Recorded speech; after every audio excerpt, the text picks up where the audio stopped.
And it's when you are slowly and systematically driven out of your mind. Like somebody sends me a nude and I'm like, no, I think you misread that. That's like so common these days. Welcome to Cheaper Than Therapy, the show where you write in about love, sex, relationships, and dating, and we answer with the help of real-life professionals. Today we're going to be diving into the world of gaslighting, what exactly it is, and how to spot it with psychotherapist Kristina Virro. Let's tune in. Hey, Kristina, thank you so much for being on Cheaper Than Therapy. Thank you for having me. I'm so excited to talk about this topic today. Yes, we are diving into everything gaslighting, and usually we do have a reader question. Since gaslighting has just been on the top of everybody's mind, it's such a buzzword. We have so many questions. We're just going to get a general intro into gaslighting, what it is, how to protect yourself.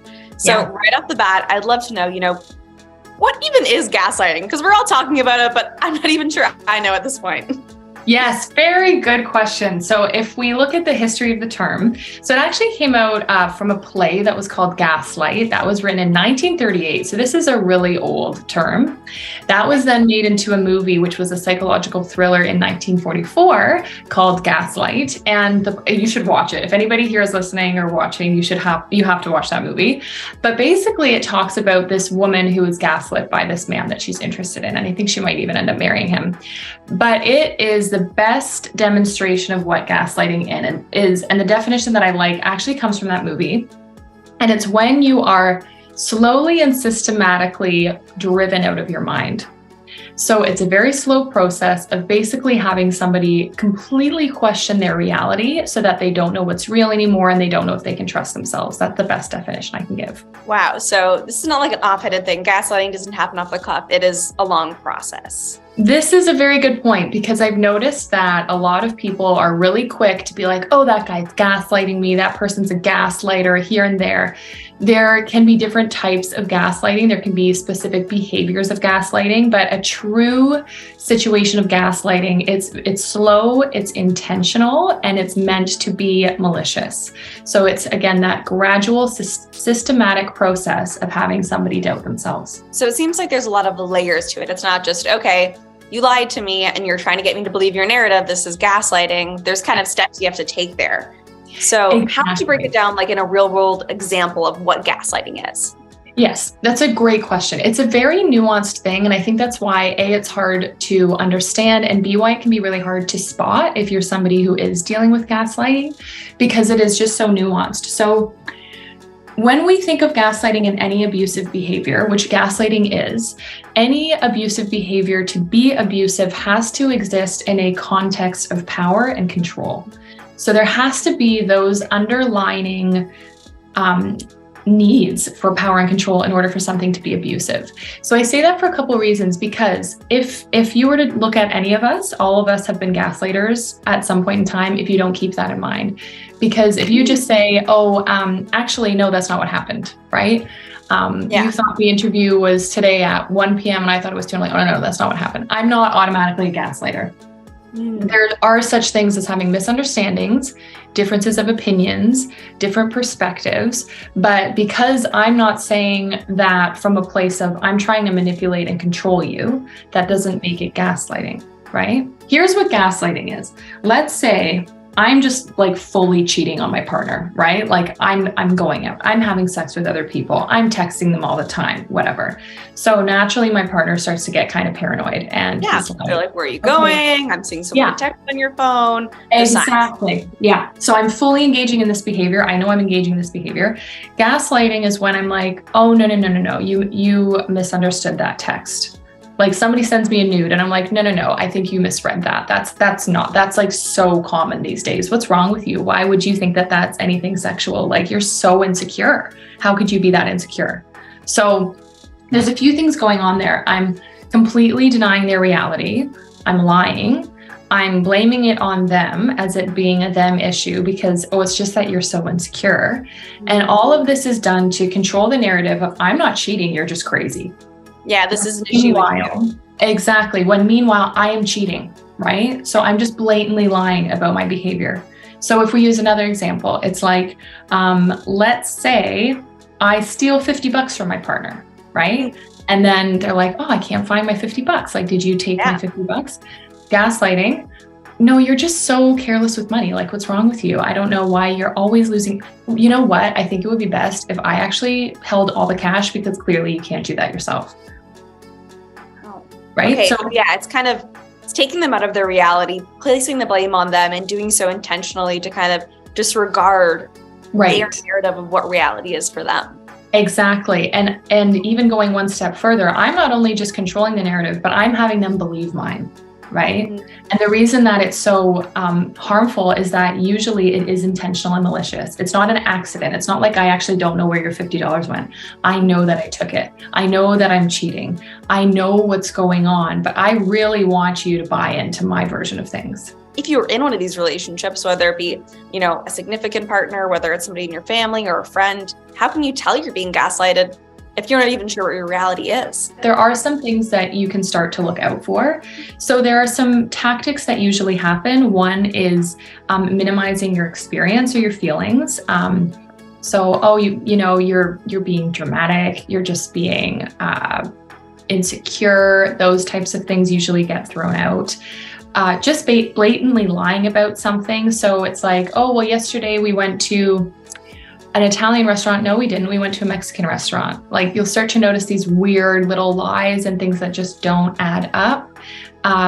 Blaming you for a character flaw that they think that you have, instead of ever taking accountability. So it's never, oh my gosh, you're so right. I'm so sorry, I forgot.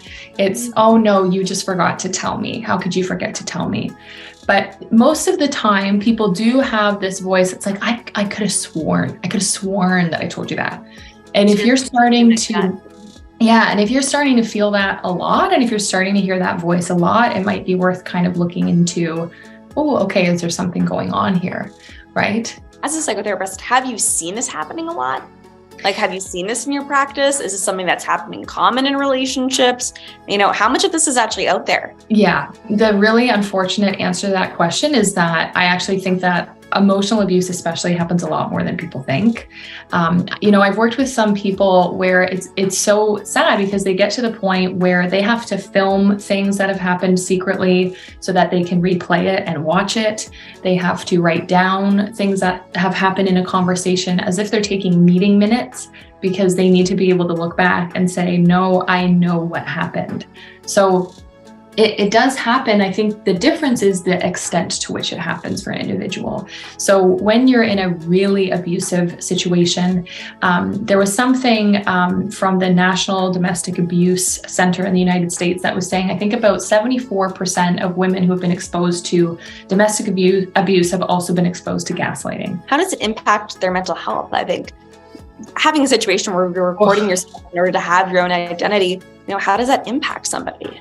Absolutely. So there's a huge layer, of course, of self-doubt, and that can go through so many areas of your life. So if you think about it, if you doubt your reality, it can go to a place of, oh, well, maybe I'm not even as competent as I think I am at work. Maybe I'm not as good as a friend as I think I am. So just self-doubt in general can end up having this ripple effect. Paranoia is another one. Also just being really hypervigilant and on guard of, is this going to happen, or is that going to happen? Or maybe I shouldn't say this because he or she could, or they could say this, right? So there's this anxiety and paranoia. Another one is, like I was mentioning before, is isolation, especially if you're feeling so crappy, you just might not want to talk to people as much. Yeah, you're not reaching out to your support system. Yeah. And then there's also what I notice is a really big one, is this feeling that life is just not real. It's like you kind of have this really weird dissociation about life, because you're constantly wondering what's reality and what's not. We've kind of identified that control is a driving factor, but can gaslighters still love their victims? 100%. And I'm going to say something, which is that some of the most abusive relationships I have ever seen have had the most love in them, which might seem very confusing to people. And it is very confusing. And that's why I think it's very difficult for people to leave an abusive relationship, because it's never that there's an absence of love. Okay, sometimes if you're dealing with like a sociopath, but more often than not, it's two people loving each other and having absolutely no clue how to healthily love another human being. right? And that can be due to trauma, that can be due to family of origin issues, that can be due to conditioning from society, from their culture, from religion, that can be from so many different factors.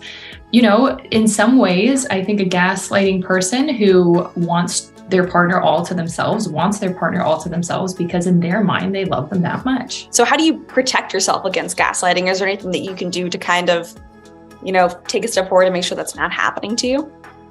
Yes. So there is familiarize yourself with what it is, which is a good part of what we're talking about today, because the quicker that you know what it is, the easier it is to identify. I also always invite any person to look at something called the power and control wheel.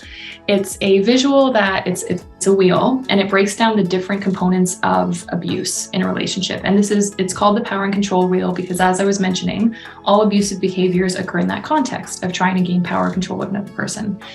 In addition to that wheel, there's something called the wheel of equality. And that is the opposite. It talks about here's what you should strive for in a relationship. And that's not in a rainbows and butterflies, this relationship doesn't exist, but it's super great. No, like this is what you should have in your relationship is the wheel of equality. So I would invite every single person watching or listening to this to check that out, just so that you can familiarize yourself with both of those things. And then honestly, like at the beginning, there have been times where I've said to my partner, that was a moment of gaslighting.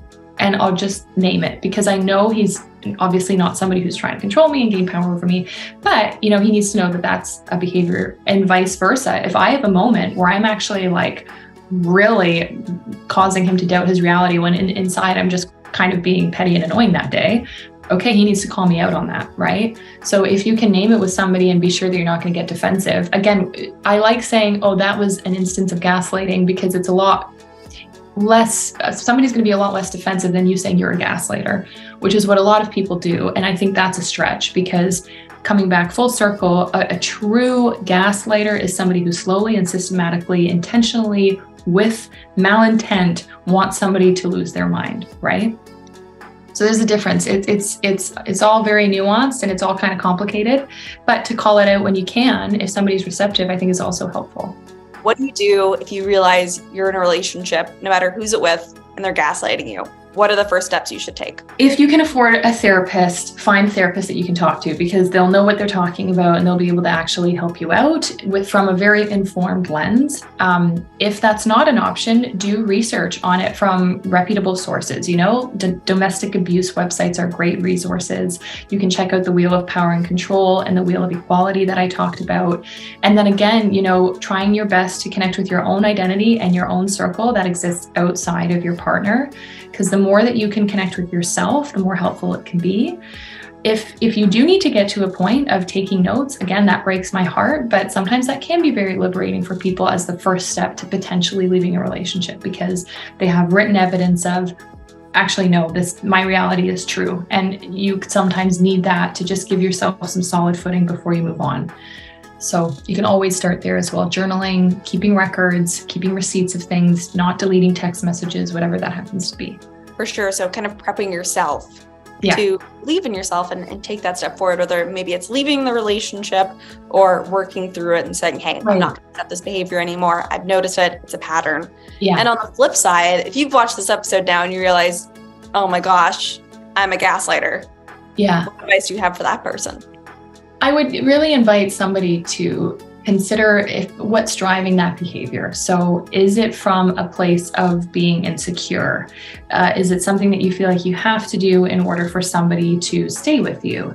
Is it from a place of, like we were talking about before, do you want to have control over this person and power over them? And why is that the case? And that is absolutely not an easy answer, but I would say just being curious about what's going on here. You might not have any answers. And again, that's where therapy can be very, very helpful let's just kind of unpack some things to see if it's contributed. And even if we don't figure out the why, we can still come up with some plans of behavior change to help you stop doing that. So the biggest one there, the best antidote to gaslighting is taking accountability. This was Cheaper Than Therapy with Brooke, Houghton, and special guest Kristina Virro. Make sure to tune in next month for another episode. And in the meantime, leave your own anonymous question in the link below. Bye. Thanks for watching. If you enjoyed this video, please like and subscribe to our Narcity channel to see more great content.